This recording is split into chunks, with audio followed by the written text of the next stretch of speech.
Doctors of Reddit, what made you say how? Is this person still alive?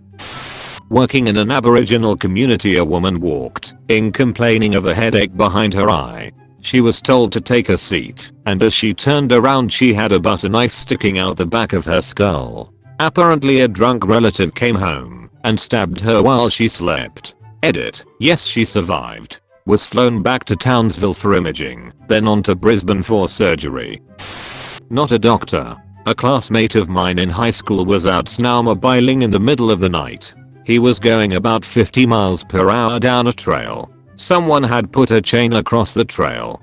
He didn't put reflectors on it, and it wasn't even on his own land. It was on state land. Unfortunately, my classmate had a backrest on his sled. The chain hit him square across his chest. It slammed him into the backrest, which fortunately broke off. He rode back home and crawled into bed. Later, his mom made him go to the local clinic that had a smaller. They life flighted him down to Gillith immediately. He had a ruptured spleen, part of his liver was torn, his heart was badly bruised, and he had a collapsed lung. He was bleeding pretty bad internally. The doc told him that, if he hadn't been so muscular, he would have died out on the trail. The man was about 6 feet and 245 pounds, and ripped like a bodybuilder when he started. 6 months and a bunch of surgeries later, he was maybe 130 lbs. He looked like death and his whole chest was railroad tracks. They had to crack his chest twice to deal with his heart, and opened up his abdomen numerous times to deal with infections. Now, he's the same loud crazy person he always was. A successful business owner with a wife and kids. Everyone thought he was going to die, including the doctors, but he pulled through. When I was in college, there was a kid that exited a freeway at near freeway speed. Problem was, it was a construction zone at night, no lights, and it wasn't supposed to be an open exit. Drove right into a pile of rubber. One of the poles went through the car into his face and pinned him to the seat through his head. A couple of years later, I was in grad school, in anatomy seminar, and the surgeon presented that kid's case as a study. Not only did he live, the rubber had slid right past the base of the brain/spinal column. It was so close, they had to twist it out like a screw, because the ribbing on the bar threatened nerve damage. They literally rebuilt this kid's skull around his brain. His recovery photo was a totally normal kid smiling. He had a small scar on his chin. I say kid, but he was like 17, just to be clear. To that stick out. Guy gets shot in the abdomen, drops to his knees, shooter puts one through the top of his head near his forehead. Bullet exits through his jaw. He wouldn't stop complaining about how much he hates that the guy who shot him. Young girl driving a car gets T-boned on the passenger side by an Altima going at least 70 miles per hour. Her car looks like it was hit by an IED, so we assumed she was deceased upon arrival when the other crew on scene said our focus was extricating the people in the Altima. Girl driving was completely unhurt by a Volvo. Had a lady walk into the hospital with her face pointed at her chest. Her C1 vertebra had somehow fallen off C2, with her spinal cord delicately draped across the odontoid process. No damage to anything. Repaired with slow traction and a halo for a little while. Still baffles my mind 5 years later. Older woman called 911 for chest pain.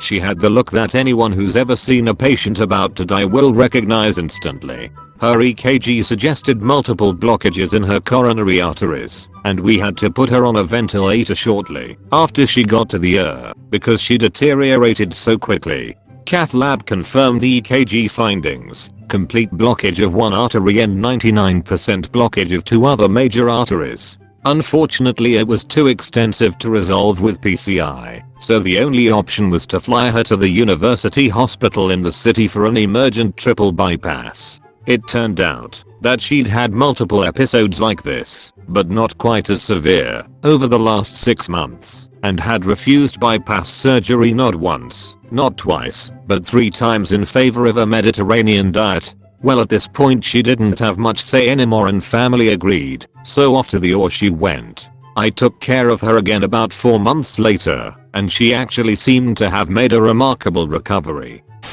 As a student had a young guy come in who self-inflicted a 22 to the inside of his mouth and passed out. Awoke the next morning, didn't recall the night prior, went to work.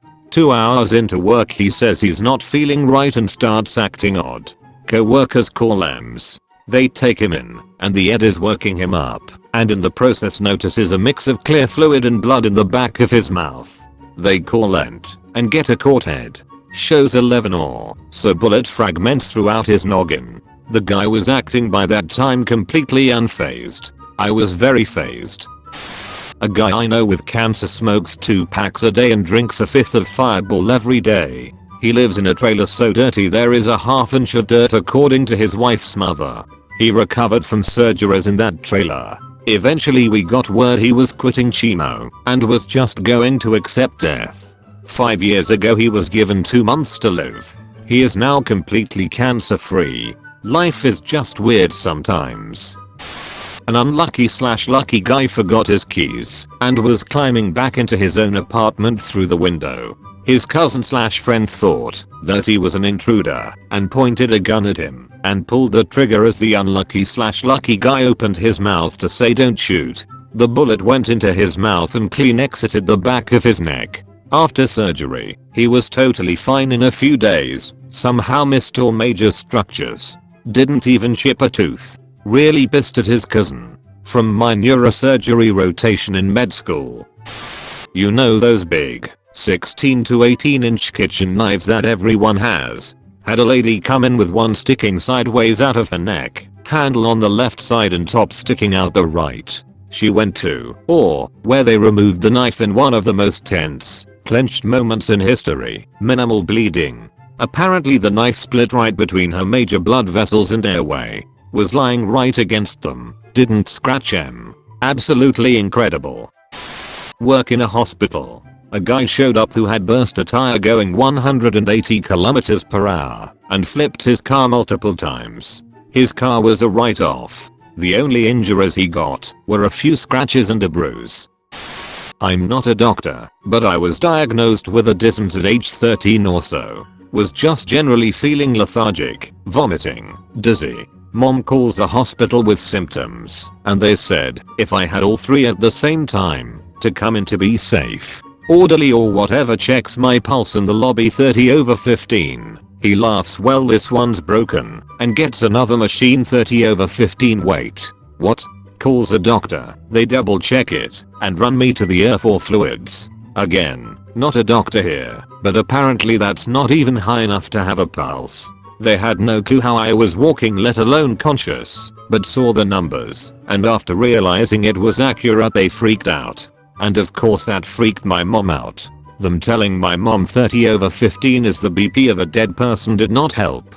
And then they said it's either autoimmune or cancer. My immune system apparently ate my adrenal glands. Now I'm on meds for life. Lucky me. On the bright side though I never really have to worry about high blood pressure. As an EMT, I audibly gasped at the pressure. I have seen actual, recently, dead people with better pressure than that. My dad walked a mile to see a friend and tried to walk up the stairs. Couldn't get up one step. Walked back 1 mile to his office, looked up who his doctor was, since he hadn't seen one in 20 years, and drove there. No appointment. Drive hooks him up to an EKG, but it's fine. Tells him there's a cardiologist next door. It's the end of the day, they'll see him. Just in case. They hook him up to a blood pressure monitor while he's on a treadmill. The monitor is behind him. He can't see it. He starts walking. They set a countdown timer for 3 minutes, and about 30 seconds in, one of the nurses steps out of the room. My dad is watching the timer and it counts down to 0. He feels fine and figures he's going home, but the door opens, and 2 ambulance attendants are wheeling in a gurney. While he was on the treadmill, his blood pressure dropped to 0, then restarted, then dropped to 0 again. The nurse who stepped out of the room dialed 911. They let him finish, because they figured, as soon as he stopped, the heart attack would start in earnest. Quadruple bypass later and he lived, but note, he said he never felt the same. A bypass is not a panacea.